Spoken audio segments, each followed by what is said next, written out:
بسم اللہ الرحمن الرحیم۔ السلام علیکم ورحمۃ اللہ وبرکاتہ۔ حضرت ابو ہریرہ رضی اللہ تعالیٰ عنہ سے روایت ہے کہ رسول اللہ صلی اللہ علیہ وآلہ وسلم سے پوچھا گیا کہ کون سی عورت بہتر ہے۔ آپ صلی اللہ علیہ وآلہ وسلم نے فرمایا، وہ عورت جب خاوند اس کی طرف دیکھے تو اسے خوش کن نظر سے دیکھے، جب خاوند اس کو کسی بات کا حکم دے تو اسے بجا لائے، اور عورت اپنے نفس اور خاوند کے مال میں اس کی خواہش کے برعکس ایسا رویہ اختیار نہ کرے جو اس کے خاوند کو ناپسند ہو۔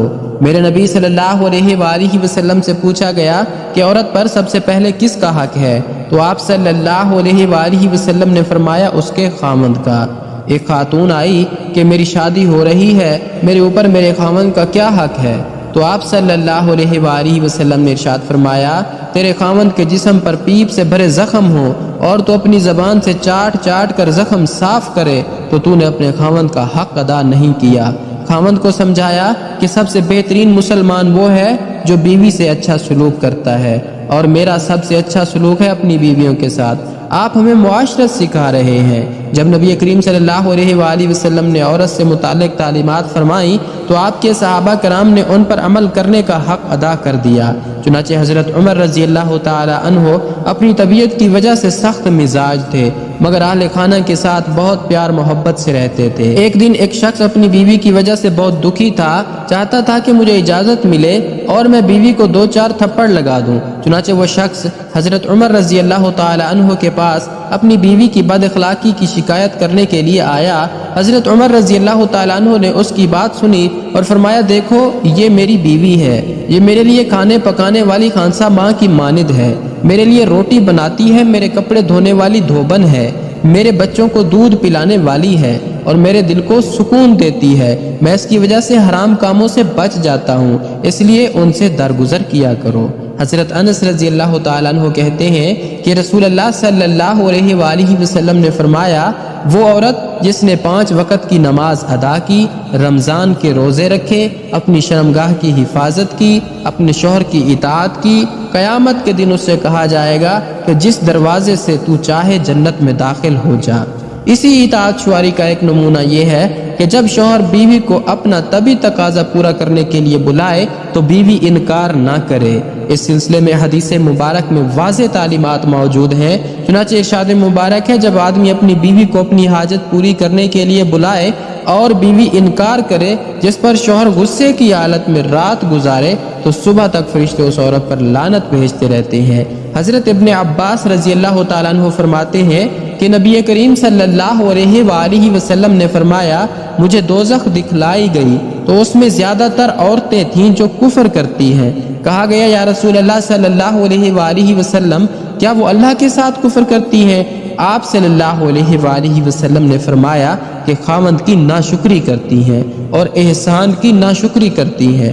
اگر تم عمر بھر بھی ان میں سے کسی کے ساتھ احسان کرتے رہو، پھر تمہاری طرف سے کبھی کوئی ان کے خیال میں ناگواری کی بات ہو جائے تو فوراً کہہ اٹھیں گی کہ میں نے کبھی بھی تجھ سے کوئی بھلائی نہیں دیکھی۔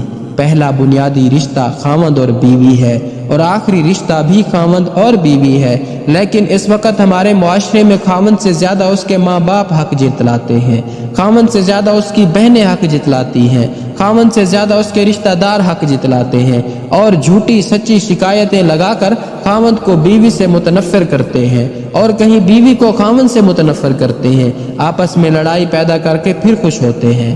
آپ صلی اللہ علیہ وآلہ وسلم سے پوچھا گیا کہ یا رسول اللہ صلی اللہ علیہ وآلہ وسلم، آپ کو سب سے زیادہ کس سے پیار ہے؟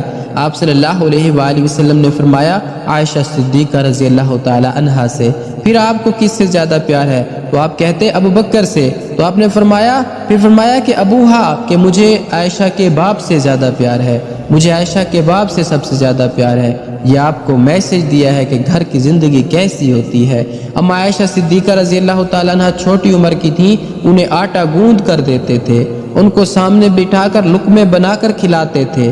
پھر حضرت عائشہ صدیقہ رضی اللہ تعالیٰ عنہ کوئی گوشت کا ٹکڑا اٹھا کر 2-4 جگہ سے نوچ کر رکھ دیتی تھی تو اللہ کے نبی صلی اللہ علیہ وآلہ وسلم اسی کو اٹھاتے اور حضرت عائشہ صدیقہ رضی اللہ تعالیٰ عنہ کو دکھاتے اور وہیں سے تناول فرماتے جہاں سے حضرت عائشہ صدیقہ رضی اللہ تعالیٰ عنہ نے تناول فرمایا ہوتا تھا۔ اور اسی طرح حضرت عائشہ صدیقہ رضی اللہ تعالیٰ عنہ ایک گلاس اٹھاتی اور اس میں سے پانی پیتی تو حضور صلی اللہ علیہ وآلہ وسلم وہی گلاس اٹھاتے اور وہیں سے پانی پیتے جہاں حضرت عائشہ صدیقہ رضی اللہ تعالیٰ عنہ کے ہونٹ لگے ہوتے۔ یہ سب آپ کو سکھانے کے لیے ہے، یہ سب میرے نبی کی معاشرت ہے، یہ میرے نبی کی زندگی ہے۔ گھر میں جھاڑو دیتے، اپنے کپڑے خود دیتے، بکھری ہوئی چیزوں کو خود جمع کرتے، گھر والوں کے ساتھ مل کر برتن دھوتے، صفائی کرتے۔ یہ میرے نبی کی خوبصورت زندگی ہے، ہم بھلا چکے ہیں۔ بیوی کے لیے خاوند کو سب سے بڑا حقدار ٹھہرایا۔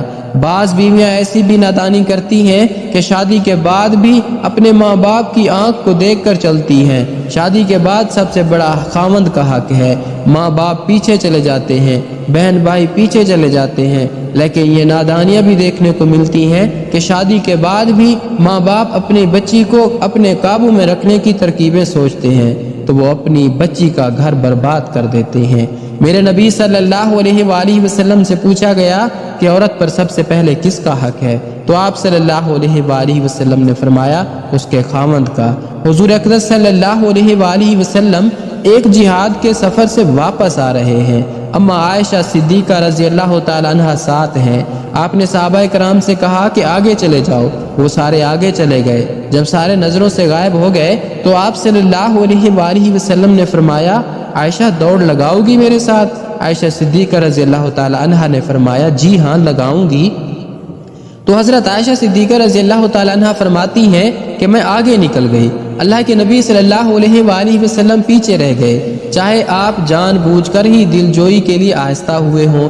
کچھ سال گزر گئے، پھر جہاد کے سفر سے واپسی ہو رہی ہے تو پھر آپ صلی اللہ علیہ وآلہ وسلم نے صحابہ سے یہی کہا کہ آگے چلے جاؤ، پھر وہ غائب ہو گئے تو پھر آپ صلی اللہ علیہ وآلہ وسلم نے فرمایا عائشہ دوڑ لگاؤ گی؟ عائشہ صدیقہ رضی اللہ تعالیٰ عنہ نے کہا جی اللہ کے نبی، تو دوڑ لگائی تو اس دفعہ اللہ کے نبی صلی اللہ علیہ وآلہ وسلم جیت گئے۔ تو پھر حضور صلی اللہ علیہ وآلہ وسلم نے فرمایا عائشہ تیرا میرا حساب برابر۔ سعد بن ابی وقاص رضی اللہ تعالیٰ عنہ سے مروی ہے کہ رسول اللہ صلی اللہ علیہ وآلہ وسلم حجۃ الوداع کے سال میری عیادت کے لیے تشریف لائے۔ میں سخت بیمار تھا۔ میں نے عرض کیا اے اللہ کے رسول صلی اللہ علیہ وآلہ وسلم، میرا مرض شدت اختیار کر چکا ہے، میرے پاس مال و اسباب بہت ہے اور میری صرف ایک لڑکی ہے جو وارث ہوگی، تو کیا میں اپنے 2/3 مال کو خیرات کر دوں؟ آپ صلی اللہ علیہ وآلہ وسلم نے فرمایا نہیں۔ میں نے کہا آدھا؟ آپ صلی اللہ علیہ وآلہ وسلم نے فرمایا نہیں۔ میں نے کہا 1/3؟ آپ صلی اللہ علیہ وآلہ وسلم نے فرمایا 1/3 کر دو اور یہ بھی بہت ہے۔ تو اپنے وارثوں کو اپنے پیچھے مالدار چھوڑ جائے، یہ اس سے بہتر ہوگا کہ تو انہیں اس طرح محتاجی کی حالت میں چھوڑ کر جائے کہ وہ لوگوں کے سامنے ہاتھ پھیلاتے پھریں۔ یاد رکھو جو خرچ بھی تم اللہ کی رضا کی نیت سے کرو گے اس پر تمہیں ثواب ملے گا، حتیٰ کہ اس لقمے پر بھی جو تم اپنی بیوی کے منہ میں رکھو گے۔ میں نے کہا اللہ کے رسول صلی اللہ علیہ وآلہ وسلم، کیا میں اپنے ساتھیوں کے پیچھے چھوٹ جاؤں گا؟ اس پر نبی کریم صلی اللہ علیہ وآلہ وسلم نے فرمایا یہاں رہ کر بھی اگر تم کوئی نیک عمل کرو گے تو اس سے تمہارے درجے بلند ہوں گے، اور شاید ابھی تم زندہ رہو گے اور بہت سے لوگوں یعنی مسلمانوں کو تم سے فائدہ پہنچے گا اور بہتوں یعنی کفار و مرتدین کو نقصان۔ پھر آپ صلی اللہ علیہ وآلہ وسلم نے دعا فرمائی اے اللہ میرے ساتھیوں کی ہجرت کی تکمیل فرما اور ان کے قدم پیچھے کی طرف نہ لوٹا۔ لیکن مصیبت زدہ سعد بن قالہ تھے، رسول اللہ صلی اللہ علیہ وآلہ وسلم نے ان کے مکہ میں وفات پا جانے کی وجہ سے اظہار غم کیا تھا۔